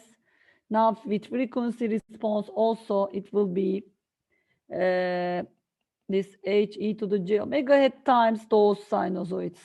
Now we will input a real sinusoid because we've always worked with a complex sinusoid. Now let's, this is because, by the way, superposition applies to LTI systems. This is LTI, to linear time invariant systems, okay? I mean, superposition linearity, of course, is directly related. Now, then we will set x of n to a constant plus, for instance, some a1 cosine omega 1 n. Okay, I can have others here too, but let's first work with the first one. So later we can do a2 cosine omega hat 2 and etc. But let's first work with the 2 and see what happens when we insert a cosine this time. Okay, these can be added later because it will be the same rule, right? So let's first work this first one out. We will use Euler formula to make or write cosine in terms of two complex exponentials, and that's it actually. So my x of n is really a0 plus a1 e to the j. Of course, there could be phase in here too, but I just, for the sake of here simplicity, didn't include it. A1 over 2, of course, right? Plus e to the minus j omega 1 n, right? I think this is clear for everybody. I mean, this is something we've been doing from almost the first week of this class. Okay. Actually, okay, in my notes, I have a phase, but let's add the phase then. All right, so let me add the phase. So maybe for the completeness, it would be better plus these guys could come later. We said don't do it now. E to the j phi plus a over 2, 1 over 2, e to the minus j omega 1 and e to the minus j phi. Now, guys, okay, phi 1, okay, phi or phi 1 doesn't matter. So what goes in to my system? E to the j omega hat 1 and goes in, we know this, right? The system responds by evaluating itself at that frequency. This is important here. Please note this. Frequency, and this is evaluated here, and this is already the same as the input. Okay? Now, the second guy, the second frequency in my signal is minus omega n. Maybe you can omega hat 1. Sorry, the second frequency is the minus omega hat 1. It goes in to this same system. Now, important thing is J, here we will have minus. It will be evaluated at this guy. Okay?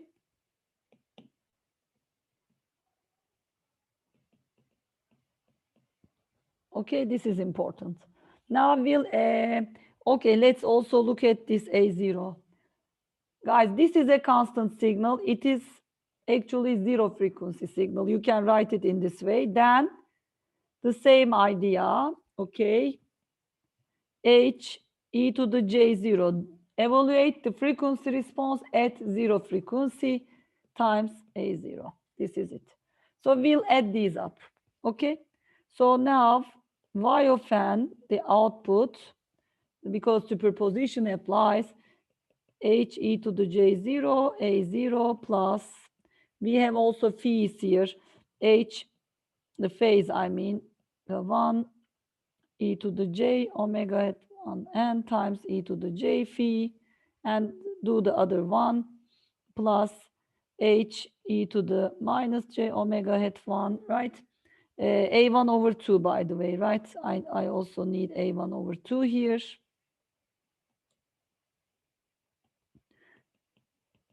From the input, I mean, just look at the input. It was A1 over 2.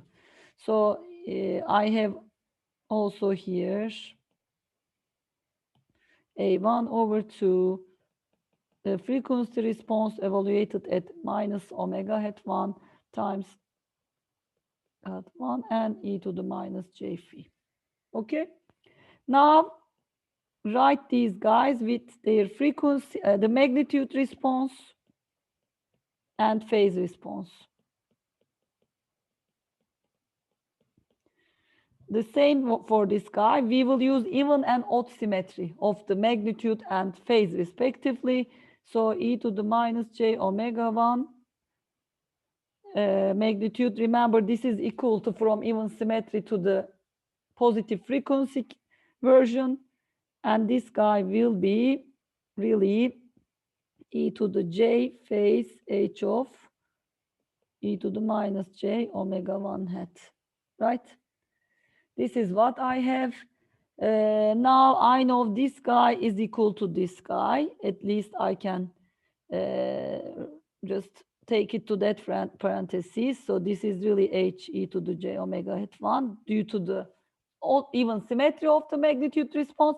And from the odd symmetry, I know this guy is equal to minus. So it will be e to the j. Let's write this in a nice way, because this guy is equal to minus version minus h e to the minus j omega. I mean, like this actually, minus omega 1 or plus actually, right? Remember, odd symmetry. This guy will be minus h e to the minus j plus j omega 1, right? We've shown this in the first hour of today. So from here, I can rewrite y of n 0 plus a1 over 2. This guy is in the same parentheses for both sides. The magnitude response, right? Now I need to look at the conjugates. Here what I have is really this, guys. The e to the j omega 1 n e to the j phi times e to the j, the phase response. I know the notation looks a little bit scary, but it's actually really, this is just an angle. Okay, angle like phi, another phi. That's really like a phi 1. Okay, so this is really like a phi 1, but it's not constant. It's a function of frequency. So phi 1 of omega hat actually. But maybe let's not get you confused. Now the other guy is e to the, it's conjugate actually. That's the important thing here. Plus e to the minus j phi times e to the minus j.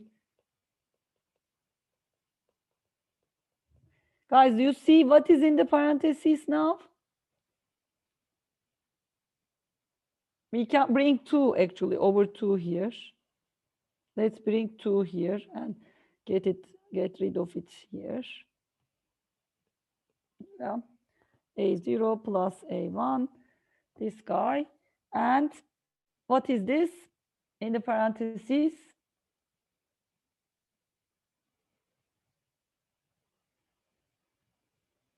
It is the, just read it off from the Euler formula, guys.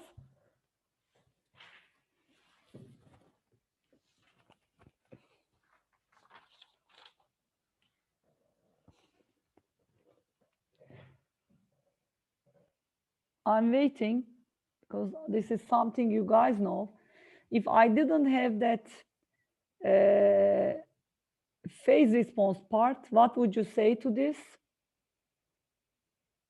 That's another phase actually. So these together, you see, these are not time dependent. These together are the phase part, right? Because they don't really have time variable. The time variable is here. Look at the time variable. That would be, okay, guys, please check yourselves. Okay, it may look a little bit difficult, but this is a cosine, right? Cosine omega hat 1n plus the phase terms, actually.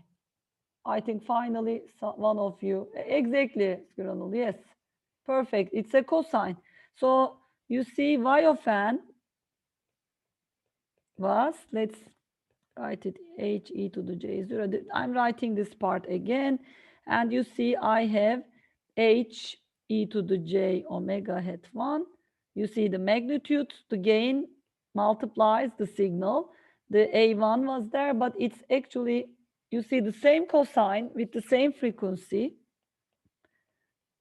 plus the phase response. The phase response of the system evaluated at this input frequency, okay? This is an important result. What happened is a cosine went in, okay, and A0 plus, what was our input? And A0 plus A1, this was the input, right? This went into the system whose frequency response was given. And you see at the output, we have an A0 times H e to the J0.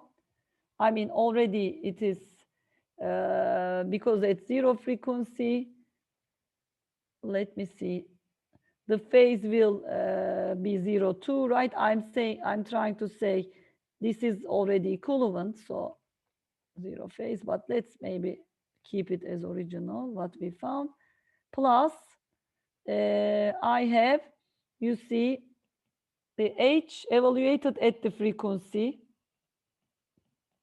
of the input magnitude times the original cosine. This was the original cosine. You see, but it's shifted by this guy evaluated at phase response evaluated at W at 1 again. So the cosine input is modulated or multiplied modulated by the gain or H of the system evaluated at that frequency of the system and shifted by, right? And its phase is shifted, or maybe I could say addition of phase, and its phase is, okay, shifted by is fine, probably. Phase response of the system, again, evaluated at omega 1 hat. Okay? So this is, I think, a very nice result. A cosine goes in, a cosine goes out. So this helps us, for instance, to evaluate. So an example then, I want to ask you for FIR filter, guys, but we have to first find its frequency response. So I'm giving you this FIR filter. It's n equals 0 is here. I'm asking you find the response of the system to x of n is 4 plus 3 cosine 3 pi, pi over 3n. Okay, with a phase minus pi over 2 plus 3 cosine 7 pi over 8. And maybe let's add also another term. It could be also something like this. Find response to this. How would you do this? I want you to use frequency response. So first of all, find frequency response.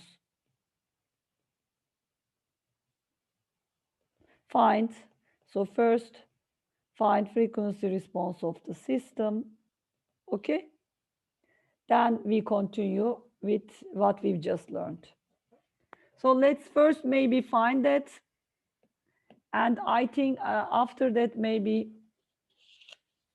okay, 14. I think time is fine, right? For the quiz, we will probably have enough time, but let's see. This is the last example we're doing today. Okay, so H was really this guy. Let me just write 1, 2, 1, and 0 otherwise. This is my H of n, guys. Now I want to write, this is my H of n given, correct. I want us to find this guy, the frequency response. Just apply our formula, k0 to 2, in this case, h of k e to the minus j omega hat k. So h hat is delta n times that is 1, right? 1 plus 2 e to the minus j omega hat plus, it's, you see, I'm just looking at the impulse response, and for each shift, actually, I'm introducing a polynomial. For instance, if it's shift 1, it's e to the minus j omega hat. Shift 2, with its own, of course, amplitude or weight, it's e to the minus j omega hat 2. I mean, of course, it's also coming directly from this formula. Okay? That's it. So this is good. Now we will manipulate this a little bit. We will, guys, do this. Take this into e to the minus j omega hat, right? There is a trick to be able to manipulate this. I want us to plot this, to analyze this frequency response. So let's see, e to the j omega hat, right? Plus 2 plus e to the minus j omega hat. You see where I'm going, I think, because this guy will be e to the minus j omega hat 2 plus, of course, you guys will see this. It's 2 times. I can rewrite it in this way, and you guys tell me what this is. You guys know this, I think, by now. You see, I'm trying to obtain a cosine sine thing here, and this is cosine omega hat, right? So my frequency response for this system is e to the minus j omega hat. This is the phase response, and the magnitude part is 2 plus, or 2 could go out. Anyways, 2 plus 2 cosine omega hat. Guys, what is the magnitude response? First of all, let's look at the magnitude response. Okay, it's this part, of course.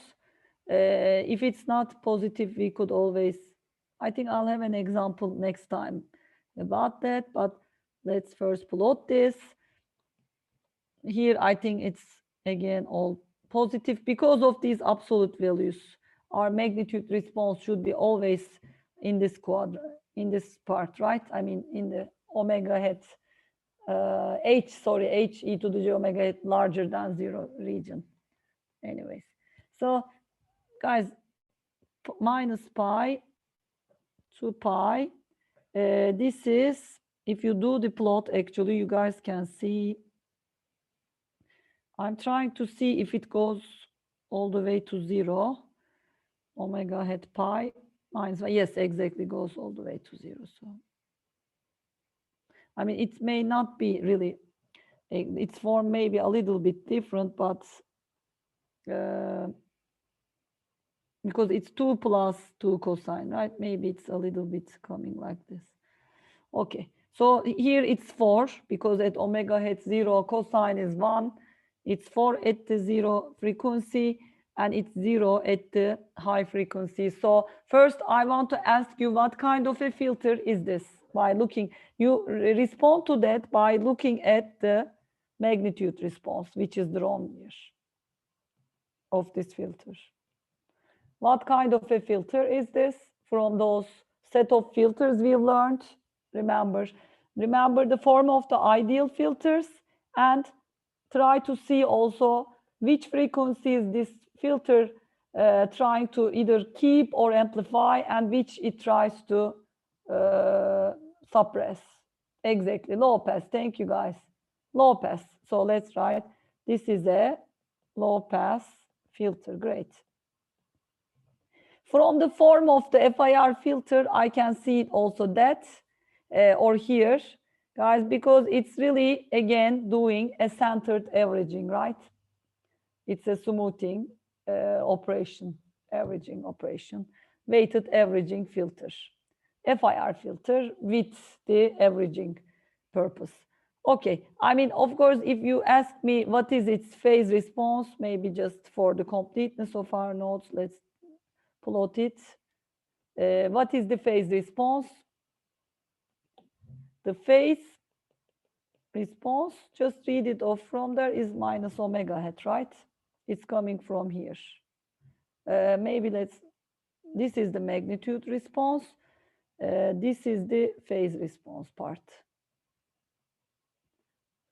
Okay, response part. So I can just plot it in this way. Right, pi minus pi, and it's already also in between pi and pi. So it's a linear phase filter, right? I mean, linear phase, which is also nice. Not introducing distortion, affects all the frequencies in the same way. So now let's go back to our question. We were asked, okay, this was the input. We will use the rule of superposition, right?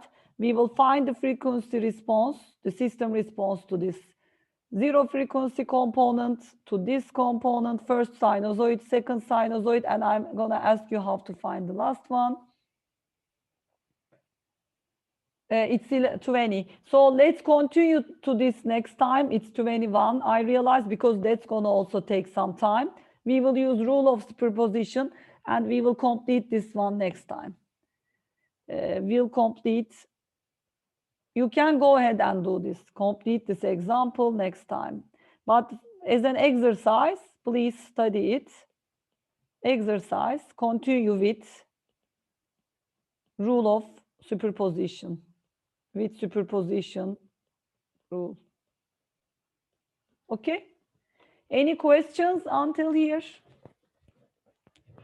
I think frequency response idea hopefully is at least clear to a degree.